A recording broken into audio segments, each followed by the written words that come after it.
I did want to play this cut for you because I think it's emblematic of the failure of Democrats to really understand the world in which we are living right now.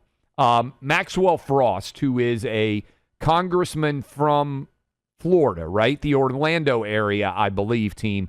Look that up and make sure that I'm right. Says, hey, he's got a big fear.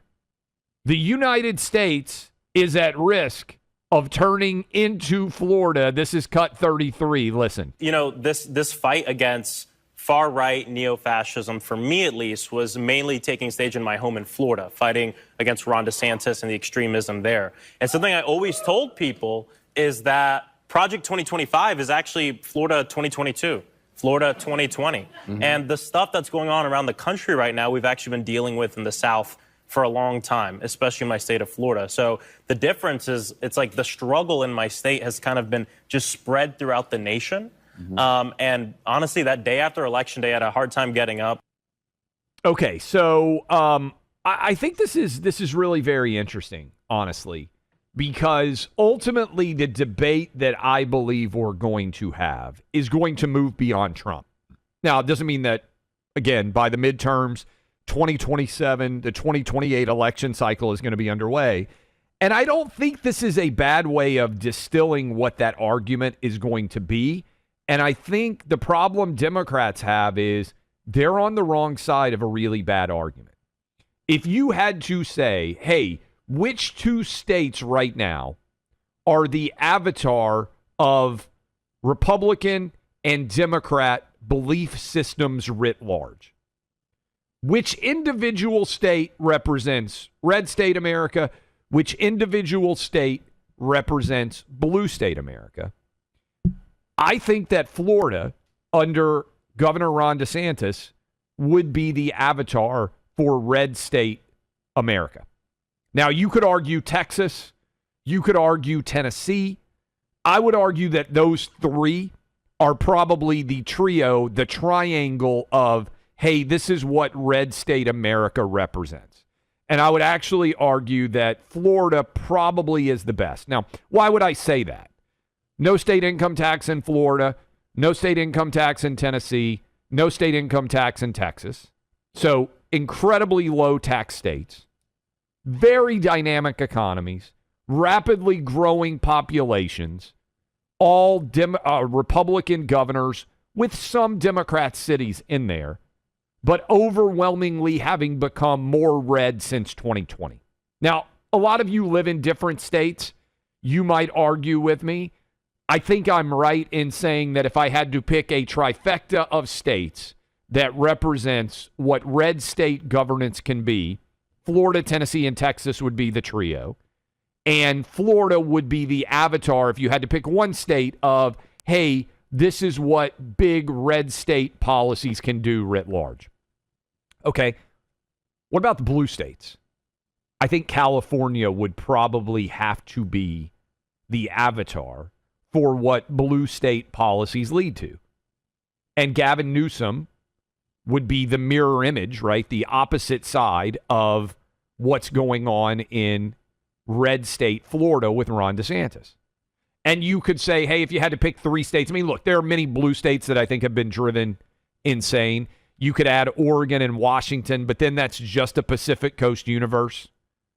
So I think you would probably want to say California, Illinois, and New York would be the blue state avatars, three big states that Democrats control, basically top to bottom. The problem that Democrats have is they think Americans still want to look like what is going on in California. And I think overwhelmingly Americans want to look like what's going on in Tennessee, Texas, and Florida. I think the representative argument here is not a good one. And Maxwell Frost is actually making it directly there, that congressman. Hey, look out. America might end up like Florida. But I think a lot of Americans are like, yeah, that sounds pretty good. And Gavin Newsom is still out there arguing, hey, America needs to look like California. I think the problem for Gavin Newsom is most Americans don't agree. Now, blue state America may, but the 7 swing states, The people that are out there in the middle, open to being persuaded, they're making that argument directly. The problem is they're making the argument in the wrong direction. Look out, America's going to look like Florida. I'm like, hey, sign me up. I think most of you are too. Hey, if we're not careful, America's going to look more like Texas. That sounds pretty awesome to me. Hey, listen, Democrats, if we're not careful, the whole nation's going to look like Tennessee. I'm like, I live here. That sounds amazing. And I don't think there's anybody in the persuadable universe that's like, hey, we're going to make America more like California. I think most Americans are like, nah, we're not signing up for that. Hey, we're going to make America more like Chicago. Yeah, I'd rather stay alive. Hey, we're going to make America more like New York City. Hey, I'd rather not have a moron governor, and I'd actually prefer not for you to take half of every dollar that I make. No, I'm good here. Buck has actually made that decision with his own life. Born and raised New York City guy, he's like, I can't do this anymore. I'm going to move to Florida.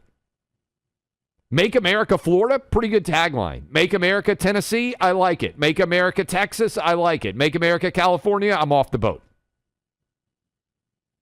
Think that's the problem Democrats have.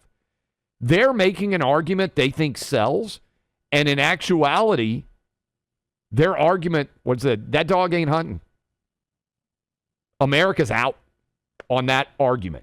And I think this is going to ultimately be, in the wake of 2020 with so many people moving, we know population numbers. If California, Illinois, and New York were doing so fabulously well, everybody would be moving there.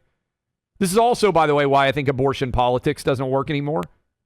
If people were really troubled about abortion policy, they wouldn't be flooding all the red states. Like if you're a 25-year-old girl, they're like, oh, I can't believe they're going to put me in handcuffs and like arrest me if I get pregnant. But I'm going to move to Nashville. I want to go out on Broadway. Oh my God, Florida's going to put me in handcuffs if I get pregnant. But South Beach is awesome. I'm moving there. Like young girls are moving overwhelmingly to run red states. Abortion politics is over. I'm arguing it in the new book. Just look at what people do, not what they say. It's a good life lesson across the board.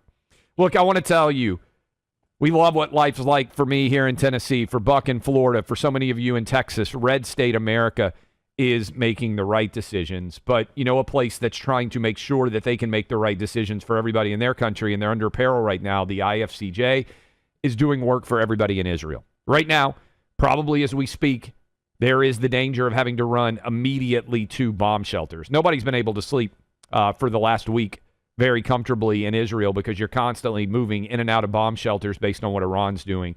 I have seen for myself, I was over in Israel. I did the radio show from there for the IFCJ and saw the tremendous work that they have done. Bomb shelters, food for people in need, being able to provide for emergency responders safer vehicles to be able to travel with. They do the Lord's work with IFCJ. It's the International Fellowship of Christians and Jews, and right now you can make a tremendous difference by going to IFCJ.org. It is tremendous work that they are doing. If you have extra money, you can join Buck and me in being a donor and doing so much amazing work for the IFCJ as Israel is in its ultimate time of need as they are in war with Iran, continuing to follow in the aftermath of October 7th. They do such amazing work. You can go to IFCJ.org or you can call 888-488-IFCJ. They can use your help immensely right now in a time of war in a land praying for peace. 888-488-IFCJ. That's IFCJ.org.